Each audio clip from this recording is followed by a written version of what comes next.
அதாவது இலங்கையைச் சேர்ந்த ரிசுவான் என்பவர் கேட்குறார், இஸ்லாமிய திருமணம் நடைபெறும் போது முதலில் மணப்பெண்ணை கொண்டு போய் கணவன் வீட்டில் விடுவதா அல்லது கணவன் பெண் வீட்டுக்கு வருவதா, இதில் எது நபி வழி என்பதை ஆதாரத்தோடு விளக்கவும் அப்படின்னு கேட்குறார்.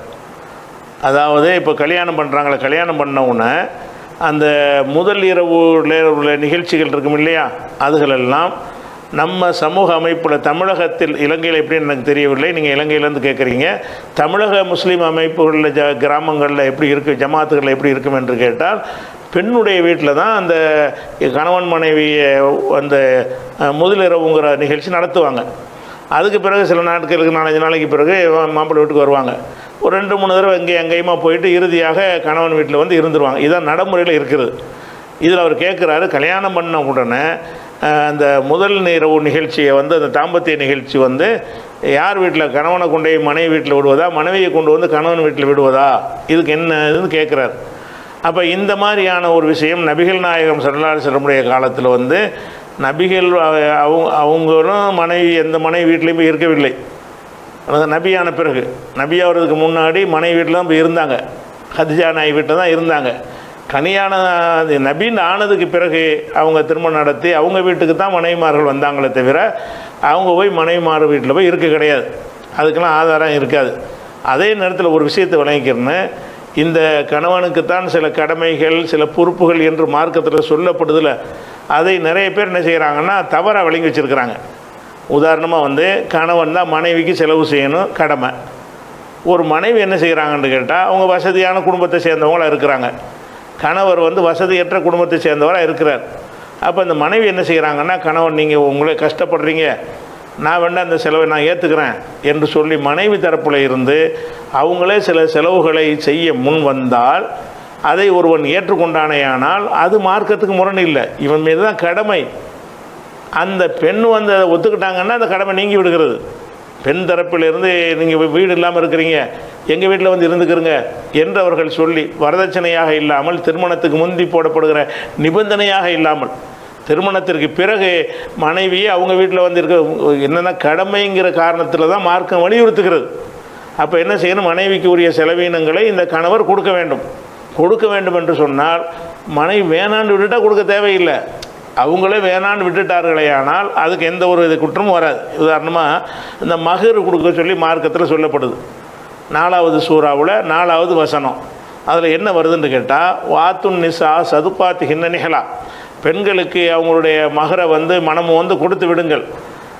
அதை சொல்லிட்டு அல்லாஹ் சொல்கிறான், பொய்யின் திபுனலுக்கும் அன்ஷையிமின் நப்சன், அவர்கள் மனமு வந்து அந்த மகரில் ஒரு பகுதியை உங்களுக்கு மனப்பூர்வமாக விட்டு தந்தார்களே ஆனால் ஃபகுலூஹு, நீங்கள் அதை உண்ணுங்கள், ஹனியா மரியா, எந்த உறுத்தலும் இல்லாமல் நல்ல சந்தோஷமாக சாப்பிடுங்க என்று 4வது அத்தியாயம் 4வது வசனத்தை சொல்கிறது. அப்போ மகர் கொடுக்குறது ஆணுக்கு கடமை. எனக்கு ஏன்பா மகருன்னு சொல்லிட்டாங்கன்னா கடமை கிடையாது. இது வந்து வரதட்சணையில் வராது, இது வந்து பெண் வீட்டை வாங்கிட்டார்னு வராது, மார்க்கத்தில் குற்றமாக ஆகாது. இவருக்கு கேட்டால் கொடுக்கணுங்கிறதானே தவிர எனக்கு மகரை வேணான்னு சொல்லிட்டாங்கன்னு சொன்னால் அப்போ இந்த கணவன் வந்து கடமை தவறியவனாக ஆக மாட்டான், இவன் கடமையை செய்வன் தயாராக இருக்கிறான், அவங்க தான் வேணாங்கிறாங்க. அதே இது மாதிரியான விஷயத்தை பார்க்கணும். அதே மாதிரி வந்து ரசூல் ஸல்லல்லாஹு அலைஹி வஸல்லம் காலத்தில் இப்னு மஸ்ஊத்ன்ற ஒரு சஹாபி, மூத்த ஆரம்ப காலத்து இஸ்லாத்தை ஏற்ற ஒரு சஹாபி, அவர் என்ன செய்கிறாருன்னு கேட்டால் ஹிஜ்ரத்து பண்ணி வந்த பிறகு ரொம்ப கஷ்டமான ஒரு ஜீவனத்தில் வாழ்க்கை செலவினங்கள் இல்லாத ஒரு மனிதராக இருக்கிறார். அவருடைய மனைவி கொஞ்சம் வசதியான குடும்பத்தை சேர்ந்தவங்களாக இருக்கிறாங்க. அப்போ என்ன செய்கிறாங்கன்னா அந்த மனைவி வந்து ரசூல்லா வந்து தர்மஞ்செய்ய சொல்லி ஒரு பயான் பண்ணுவாங்க பெருநாள் அன்னைக்கு.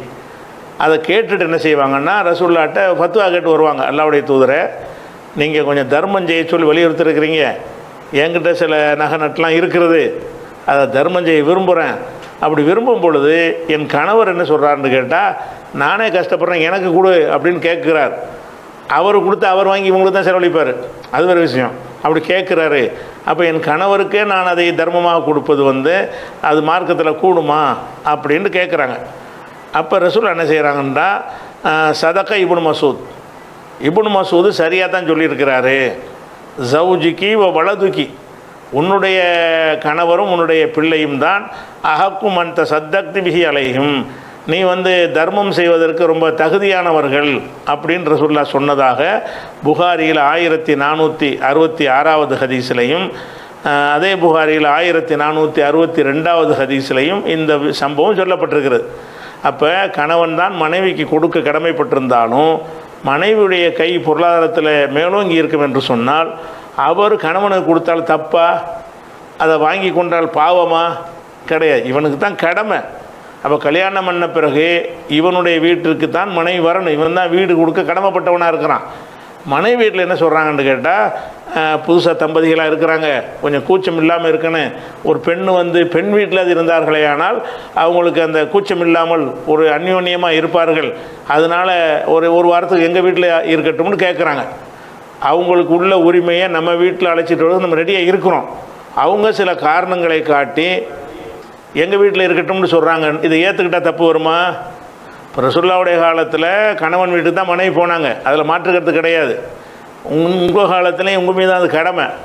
உங்கள் மீது கடமைங்கிறது தான் அதுக்கு அர்த்தமே தவிர, அந்த யாருக்கு அந்த கடமையை நீங்கள் செய்யணுமோ அவங்க இல்லை நீங்கள் அந்த கடமையை செய்ய வேணாம் நானே பார்த்துக்கிறேன் என்று சொன்னால் உங்கள் மீது குற்றம் வருமா? ஒரு மனைவிக்கு உணவு உடைக்கு நீங்கள் தானே பொறுப்பு. ஒரு மனைவி சொல்கிறாங்க உணவு உடைக்கு நீங்கள் தான் பொறுப்பு, நீங்களே கஷ்டப்படுறீங்க, என் சாப்பாட்டை நானே பார்த்துக்கிறேன், என்னுடைய தேவைகளை நானே பூர்த்தி செஞ்சுக்கிறேன், நீங்கள் ஒன்றும் தர வேணாம் அப்படின்னு ஒரு மனைவி சொன்ன பிறகு இவர் கொடுக்காமல் இருந்தால் தப்பா? மனைவியுடைய செலவுலேருந்து இவருக்கு சேர்த்து செலவழிச்சா தப்பா? தப்பு இல்லைன்னு இந்த ஹதீஸ் காட்டுகிறது. அதனால் வந்து இப்போ ஒரு பெண்ணு வந்து ஒரு அந்நிய ஆணுடைய கணவன் வீட்டுக்கு முதல்ல வரும் பொழுது அக்கம் பக்கத்தை எல்லாரையும் பார்த்து ஒரு விரக்தி அடைவார்கள், இப்படி மறண்டு போய் நிற்பார்கள். அப்படி வரக்கூடாதுங்கிறதுக்காக நினைஞ்சிருக்காங்கன்னா நம்ம பெண் வீட்டில் இருக்கட்டுமே. அப்போ பெண் வீட்டில் அந்த கணவர் வந்துட்டு வீட்டுக்கு வந்துட்டார்னு சொன்னால் அந்த பெண்ணுக்கு வந்து அவங்களுடைய குடும்பத்தார் தான் இருப்பாங்க. அவங்க மத்தியில் என்ன செய்யாத விதமான கூச்சம் தயக்கமெல்லாம் இல்லாமல் இருப்பார்கள். அப்படி இருக்கட்டுமே, சந்தோஷமாக இருக்கட்டுமே என்பதற்காக வேண்டி இப்படி ஒரு வழிமுறை ஏற்படுத்தி இருக்கிறார்கள் என்று சொல்லி அதை கணவன் ஏற்றுக்கொண்டானேயானார், கணவனும் அதை ஏற்றுக்கொண்டானேயானால் இதில் மார்க்க முரண் ஒன்றுமே கிடையாது. இவன் வந்து தன்னுடைய வீட்டிற்கு அழைத்து செல்வதற்கு இவன் தயாராக தான் இருக்கிறான், அந்த கடமை நான் செய்ய ரெடிங்கிறான். அவங்க என்ன செய்கிறாங்கன்னா, இல்லை ஒரு வாரத்துக்கு நாங்கள் பார்த்துக்குறோங்கிறாங்க. பார்த்துட்டு போங்க, ஒரு வாரத்துக்கு அதனுடைய செலவு போக்குவரத்து எல்லாத்தையுமே எங்கள் வீட்டில் நாங்கள் பார்த்துக்குறோங்கிறாங்க. அது செஞ்சால் இவன் கொடுக்கறத மறுத்தால் தான் குற்றவாளி ஆவனே தவிர, இவன் கொடுக்க தயாராக இருந்து அவர்கள் எதை மறுத்தாலும் நம்ம குற்றம் மேல் வராது. மகர மறுத்தாலும் நம்ம மேலே குற்றம் கிடையாது. கணவன் வீட்டில் தான் செலவுலாம் கொடுக்க வேண்டி இருக்கிறது, நீங்கள் செலவே தர வேணாங்க நாங்களே பார்த்துக்குறோன்ட்டு சொன்னாலும் உங்கள் மீது குற்றம் வராது. எப்போ குற்றம் வரும்? அவங்களுக்கு கேட்டு அவங்களுக்கு தேவை இருந்து நீங்கள் கொடுக்காமல் இருந்தால் தான் குற்றம் வரும். அதனால் திருமணமான பிறகு கணவன் தான் வீடு கொடுக்க வேண்டிய கடமைப்பட்டவனாக இருக்கிறான். அப்போ மனைவிமார்கள் வந்து கணவனுடைய இடத்தில் தான் வரணும் என்பது தான் சட்டம். அந்த சட்டத்துக்கு அர்த்தம் என்னன்னு கேட்டால் வேறு இடத்துல இருக்கக்கூடாதுன்னு அர்த்தம் கிடையாது, இவனுக்கு தான் கடமை. அந்த மனைவி அதை கிளைம் பண்ணாங்கன்னா இவன் கொடுத்து ஆகணும். நீ வீட்டுக்கு ஓம் பொறுப்பு தான், நீ வீடு வேறு வீடு பார்த்து வை, என் வீட்டில் நான் இருக்க மாட்டேன் அப்படின்னு சொல்வார்களே. ஆனால் அப்போ அந்த கணவன் அதை செய்ய கடமைப்பட்டவன் ஆயிடுறான். அந்த கடமை அவன் மீது இருக்கிற நிலையில் மனைவியாக விட்டு தர்றாங்கன்னு சொன்னால், மகரை விட்டு தந்தாலும் சரி, அந்த வீட்டில் உங்கள் வீட்டில் இருக்கிறப்பல என் வீட்டில் நான் இருந்துக்கிறேன், நீங்கள் கூட வந்து இருந்துக்கிறங்க அப்படின்னு சொன்னார்களே. ஆனால் இது மார்க் அடிப்படையில் எந்த வகையிலும் குற்றம் ஆகாது. ஆகும்னா இப்னு மசூதுக்கு அதை ரசூலுல்லாஹ் சொல்லியிருக்க மாட்டாங்க. அது எப்படி இப்போ மனைவி கணவனுக்கு எப்படி செலவு செய்வேன் அப்படின்னு கேட்டிருப்பாங்க. உன்கிட்ட வசதி இருந்தால் கணவனுக்கு செலவு செஞ்சுருப்பா, அதில் என்ன இருக்குது, அதுதான் சிறந்தது அப்படிங்கிற அளவுக்கு ரசூலுல்லாஹ் சொன்னதுனால நம்ம இதையெல்லாம் தவறுன்னு சில பேர் தப்பாக புரிஞ்சுக்கிட்டு இருக்கிறாங்க. ரசூலுல்லாஹ் காலத்தில் இப்படி இருந்துச்சாண்டு. ரசூலுல்லாஹ் காலத்தில் இருந்ததுங்கிறது வந்து அதில் ரெண்டு விதமாக நம்ம புரிஞ்சுக்கணும். அது கடமை தான், ரசூலுல்லாஹ் காலத்தில் இருந்த மாதிரி செய்வது தான் கணவன் மீது தான் கடமை அப்படின்னு அர்த்தமே தவிர, மனைவியாக அதை வந்து வேணாண்டு விட்டுட்டாங்கன்னு சொன்னால் அது ஒரு கேள்வி கிடையாது. ஏன்னா ரசூலுல்லாஹ் வந்து மகரை வந்து மனைவி தானே கொடுத்தாங்கன்னு வருது. அப்போ அதே அல்லா தான் என்ன செய்கிறான்னு கேட்டால், மனைவிக்கு நீங்கள் மகரை கொடுக்குறீங்க, அவங்கள வேணான்னு விட்டு தர்றாங்கன்னா எடுத்துகிட்டு போங்க அப்படின்னு நல்லா சொல்கிறான்ல. அவங்கள எனக்கு மகர்லாம் வேண்டியதில்லை, நீங்கள் வந்தால் போதும் அப்படின்னு ஒரு மனைவி சொல்லிவிட்டார்களே. ஆனால் அப்போ இவர் மீது குற்றம் வரும், மன குற்றம் வராது. அதனால் வந்து கல்யாணத்துக்கு பிறகு முதலிரவு வந்து கணவன் வீட்டில் வச்சாலும் ஓகே, மனைவி வீட்டில் வச்சாலும் ஓகே. ஆனால் என்னென்னு கேட்டால் கணவன் தான் அதுக்கு பொறுப்பு. நான் ரெடியாக இருக்கிறேன், என் வீட்டில் வைக்கிறதுக்கு நான் தயாராக இருக்கிறேன்னு இவன் சொல்லி, இல்லைங்க இங்கே நாங்கள் வச்சுக்கிறோன்னு அந்த மாதிரி நடக்குமே ஆனால் குற்றம் கிடையாது. அதை தள்ளி விடுறது, நம்ம அங்கெல்லாம் விட்றாது, அதெல்லாம் நான் செலவழிக்க முடியாது அப்படிங்கிற மாதிரி நடக்கும் என்று சொன்னால் மாத்திரம்தான் கணவன் மீது குற்றம் வரும். இல்லைன்னு சொன்னால் எல்லா உரிமைக்கும் தான் சட்டம், இஸ்லாத்தின் சட்டமே. உதாரணமாக ஒரு மனுஷன் இறந்துட்டான், இறந்தவொன்னே என்ன செய்கிறாங்கன்னா 2 பொம்பளை பிள்ளைங்க இருக்கிறாங்க. 2 பொம்பளை பிள்ளைங்க இருந்தாங்கன்னா மொத்த சொத்தில் 3/2 பங்கு எடுத்து அவங்களுக்கு கொடுக்கணும். இந்த மகளுக்கு 3/1, அந்த மகளுக்கு 3/1 கொடுக்கணும். இது சட்டம். இப்போ அதில் ஒரு மகள் என்ன செய்கிறாங்கன்னா நல்ல வசதியாக இருக்கிறாங்க பயங்கரமாக. அவங்க என்ன சொல்கிறாங்கன்னா எனக்குள்ள பங்கு எனக்கு வேணாம், அக்காவுக்கு கொடுத்துருங்க, தங்கச்சியை கொடுத்துருங்கங்கிறாங்க. அவங்க மொத்தத்தை 3/2 தூக்கி ஒரு மகளுக்கு கொடுக்குறாங்க. இது குற்றமா? குற்றம் கிடையாது. அவங்களுக்கு உரிமை இருக்குன்ற அர்த்தமே தவிர யாருக்கு உரிமை இருக்கிறது அவங்க கிளை மண்ணலைன்னு சொன்னால் இவர்கள் மீது குற்றம் வராது. இந்த வாரிசு உரிமையெல்லாம் அப்படி தான். 4 அண்ணன் தம்பி இருக்கிறாங்க, 4 பேரும் வாப்பாவுடைய சொத்து இருக்கிறது. அதில் ஒருத்தன் வந்து பயங்கரமான சிரமத்தில் இருக்கிறான். அந்த 3 பேர் என்ன செய்கிறாங்க, மசோரா பண்ணி இல்லை எங்களுக்கு உரிமை இருக்குது, உரிமை இருந்தாலும் நாங்கள் விட்டு தந்துடுறோம், எங்களுக்கு வேணாம், தம்பியை வச்சுக்கிட்டோம் எல்லாத்தையும், அதில் அண்ணனை எடுத்துக்கிட்டோம், அவர் தான் சிரமப்படுறாரு, எங்களுக்கு நாங்கள் சொந்த தொழில் உழைப்பெல்லாம் எங்கள்கிட்ட இருக்குது அப்படின்னு முடிவெடுப்பார்களே. ஆனால் அது குற்றமா? வாரிசு உரிமை மீறிட்டான்னு சொல்லுதா?